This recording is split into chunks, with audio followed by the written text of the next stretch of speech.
Good morning, students. Good morning to all. And last day we have studied about the economic thoughts, some of the economic thinkers. And in these economic thinkers, last day we have studied about the economic thoughts of Valluvar.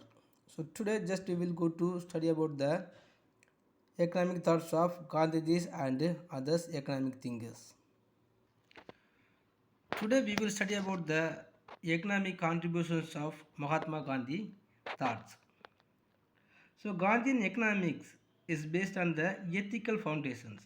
The Gandhiji always taken some of the economics ideas on the basis of ethical foundations in 1921. In 1921, Gandhi wrote economics that hurts the moral well-being of an individual or a nation is immoral and therefore sinful. So Gandhiji is always taken some of the give the more importance to being the moral and the ethics. So again in 1924 he repeated the same belief the economy is untrue which ignores or disregards the moral values. And some of the salient features of Gandhian economic thoughts. So what are the features are there in Gandhian economic thoughts mean? First, on the basis of some headings, his economic thoughts may be propounded. First, the village republic. According to Gandhi, India lives in village. He was interested in developing the villages as self-sufficient units. So Gandhiji always believed that India lives in the villages only, not in the rural and other areas. And always he was interested in developing the villages as a self-sufficient units, because if all the villages are get the self-sufficient units, there is no need to importing the foods from the other nations, and that rural people also can easily increasing the supply of foods. So he thought and he has more important to the developing of the villages side only. And not only that, he opposed the extensive use of machineries, urbanization, and industrialization. Why he opposed the extensive use of machineries means the machineries always will reducing the employment opportunity of the humans, and the productivity power of the humans also will be reduced when we are using the more machineries. And the urbanizations, because over urbanizations also bring some of the poverty in these urban areas, and the employment opportunity also will be reduced in this rural side, and the rural people will never leave the agricultural also. Next, on the machinery side, so Gandhi described machinery as a great sin. Why he has told like that mean, as I told already, if you are using the machineries, over use of the machineries in these agricultural sectors, and not only the agricultural sectors, in the even in the industrial sectors, if you are using the more machineries, the employment opportunity will be reduced abundantly. So many of the peoples will be in the unemployment situations. Because of that, the poverty will be arised. If the poverty situation arised, so the poverty only created all type of the sins. So he said that books could be written to demonstrate its evils.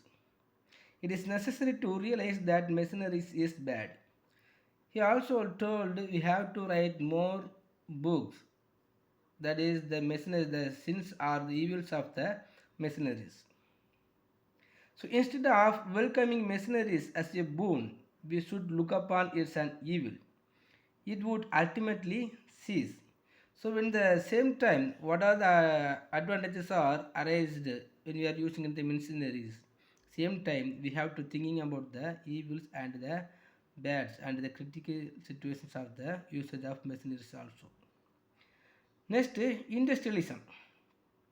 So Gandhi considered industrialism as a curse on mankind, because when we are using the manpower to produce any of the commodities or in the production unit, we will have some of the good human behavior. Otherwise, when we are using when you are using the more industrialism, the agricultural also will be get down. He thought industrialism depended entirely on a country's capacity to exploit. But there is no exploitation situations in this agricultural sector. But in this industrialism always will be exploiting the country's capacities. Next, decentralizations. The Gandhijis also advocated a decentralized economy. That is the production at a large number of places on a small scale and productions in the people's homes. The productions have to be large number of places on a small scale and the production in the people's home also. So all the people's the production units in this home means the cottage industries. So all the peoples are doing in this cottage industries. It will be useful to increasing the employment opportunity and the self-sufficiency also. So only he has advocated to the decentralization of the economy. Next, village Sarvodaya. So according to the Gandhi, the real India was to be found in the village and not in the towns or cities. So he suggested the development of self-sufficient, self-dependent villages. Self-sufficient villages means the village peoples will never depending on the urbanized area for their basic necessities. And the self-dependent villages means the same only. So all the peoples have to depending on the should not depending on the others even in the villages peoples. All the peoples living in the villages have to be get the self-sufficient. That is the meaning of well self-sufficient villages. Next, bread labor. So Gandhiji realized the dignity of human labors. So he believed that God created the man to eat his bread by the sweat of his brow.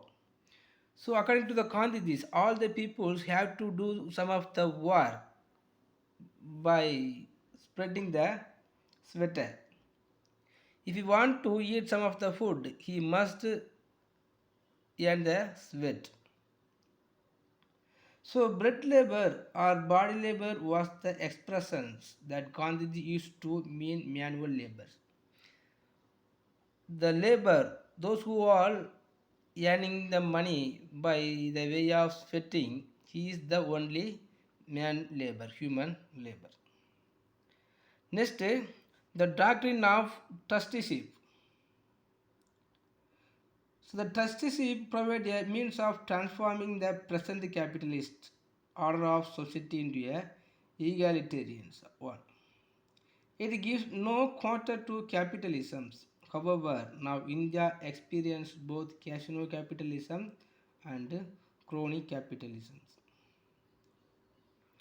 Next, on the food problem. So Gandhiji was against any sort of food controls.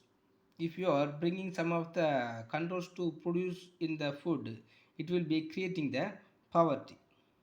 He thought such controls only created artificial scarcity also.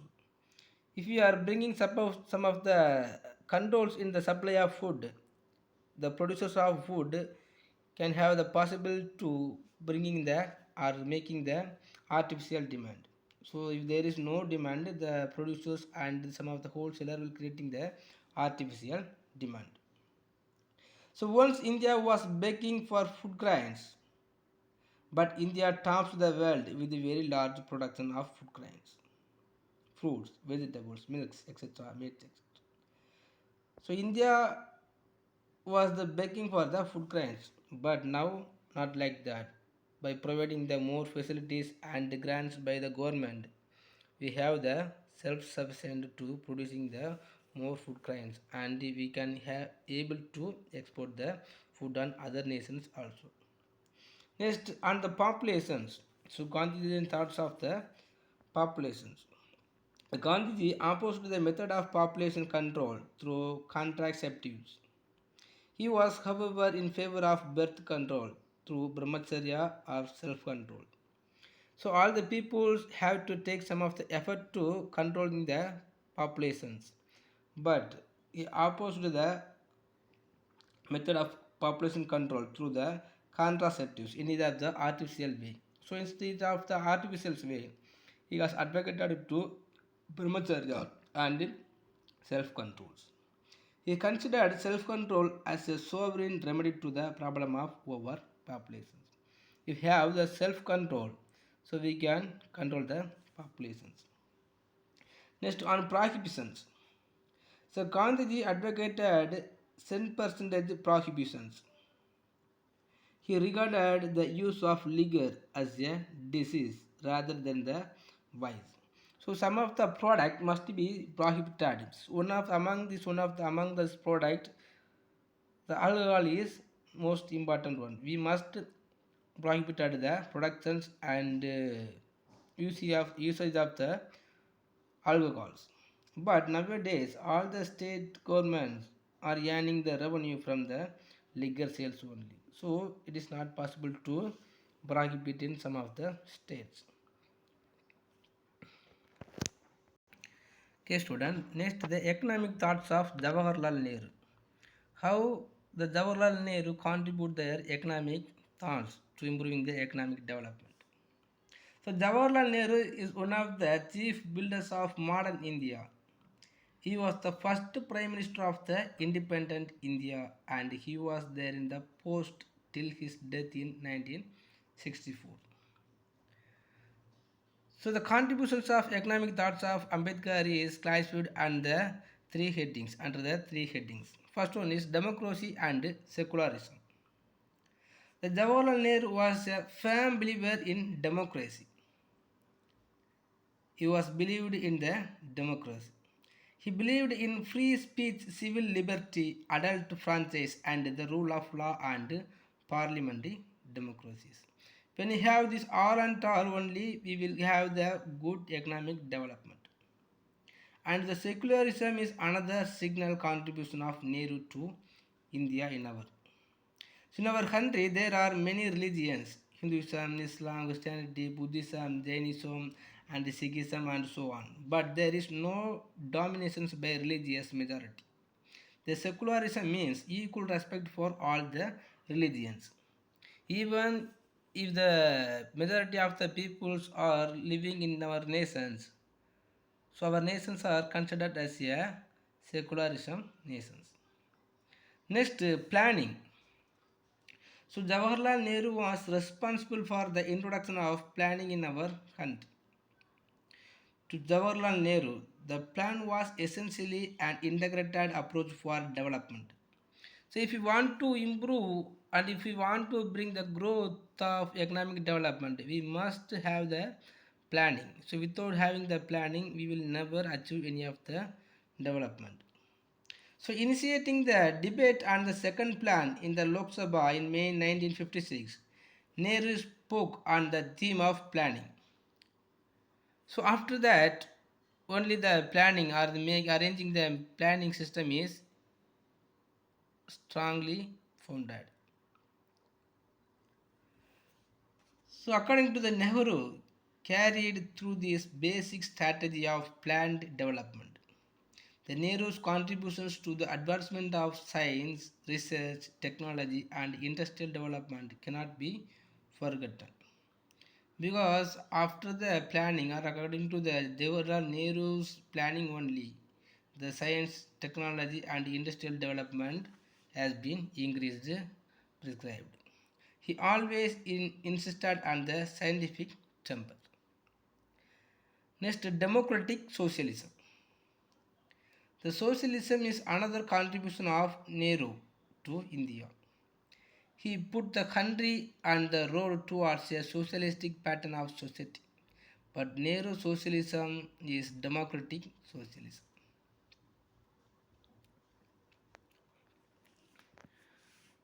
Next, the economic thoughts of Dr.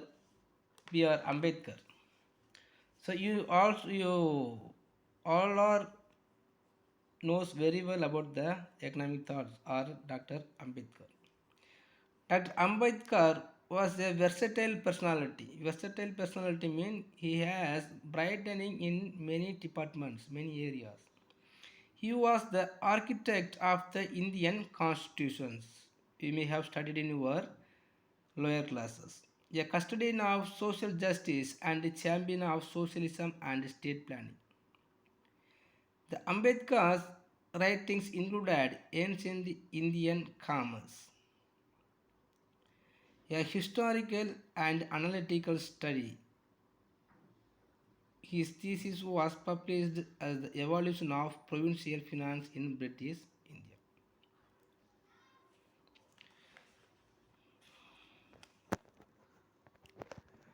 The main economic ideas of Dr. Ambedkar may be studied under the four broad headings.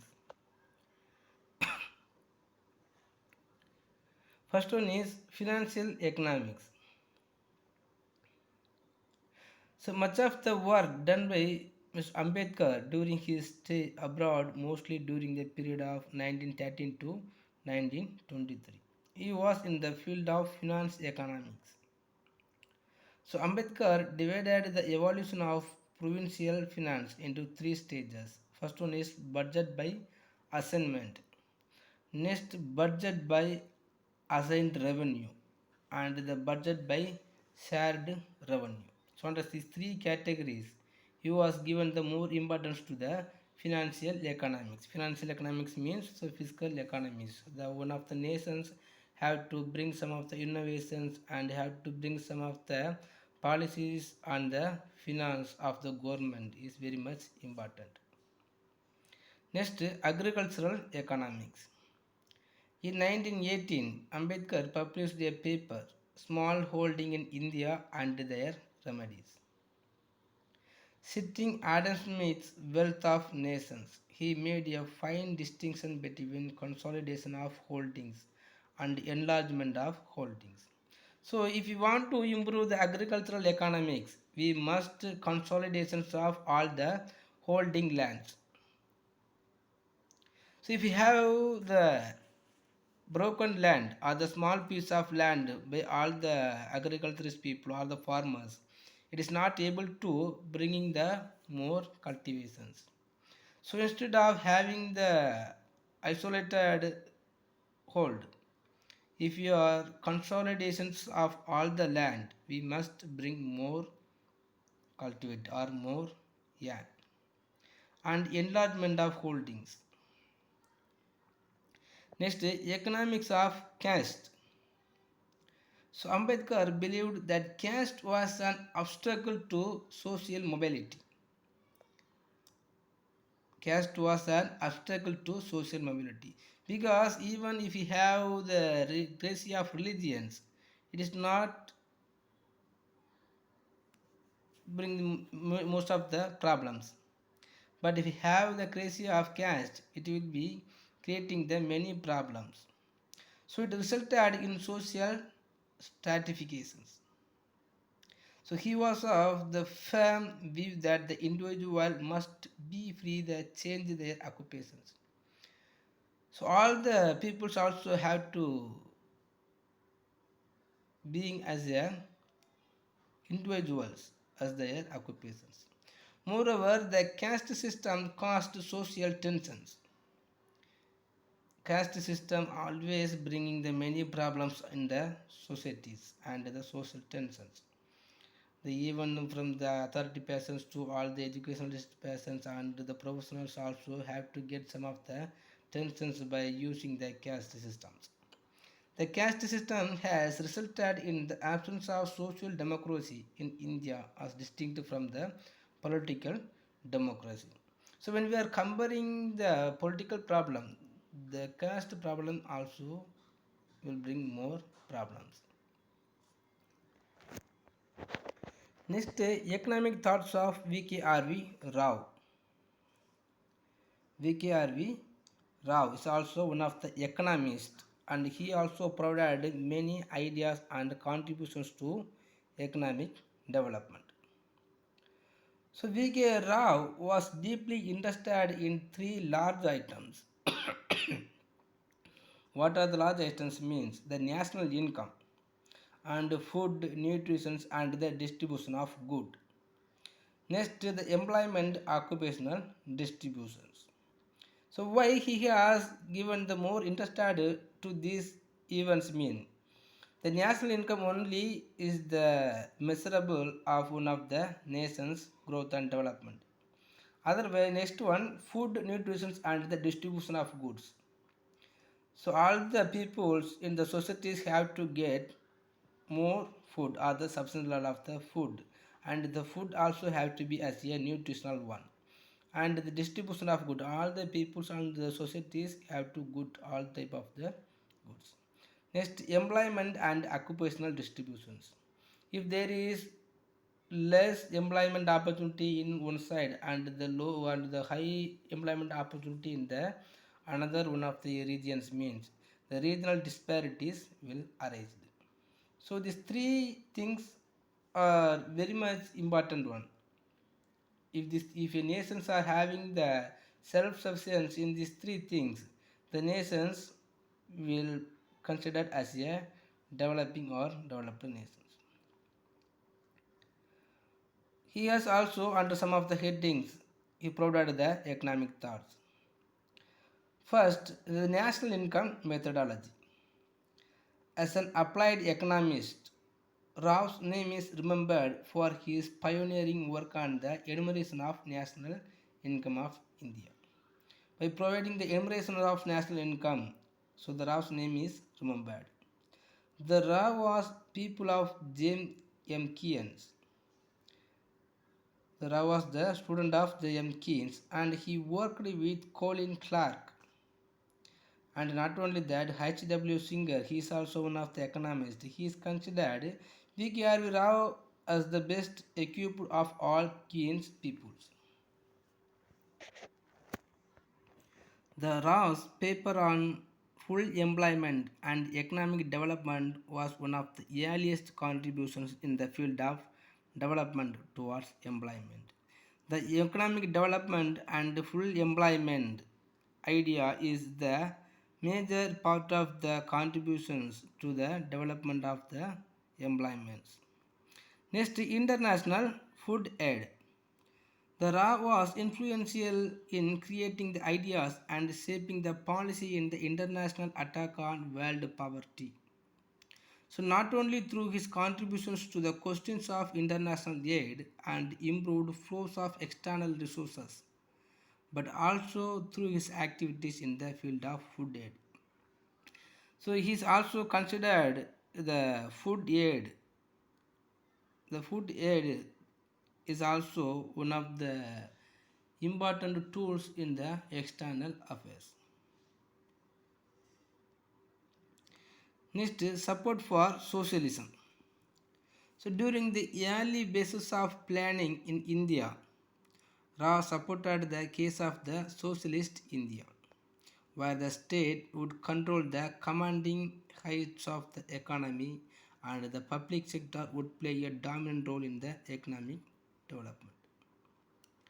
So socialism is one of the important economic system to all the nations. But when the public sector would play the dominant role in economic development, he is also controlling the command. He is also support the socialism. Next, Rao's views on industrializations.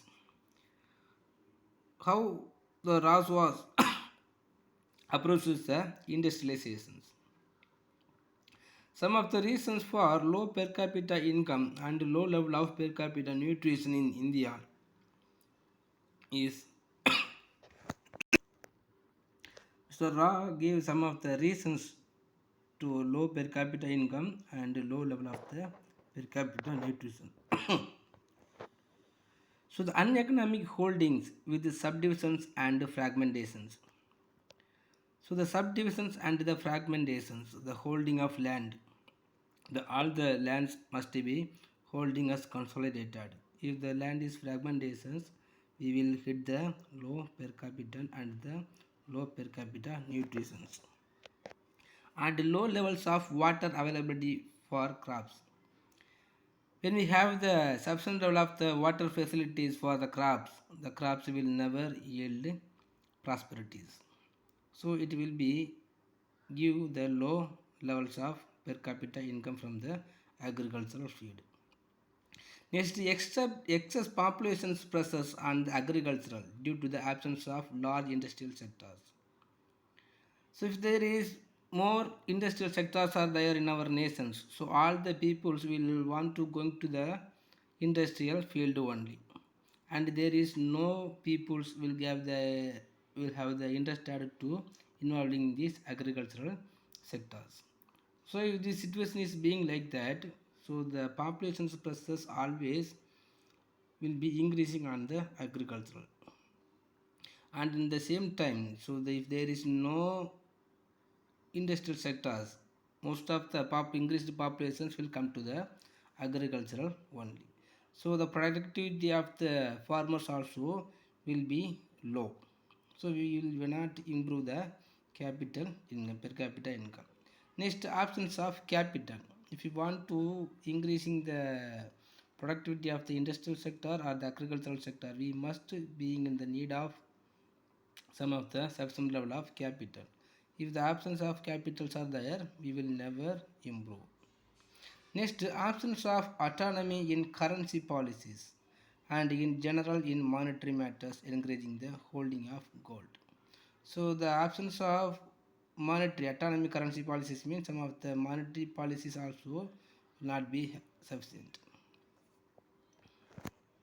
And the institutions builder.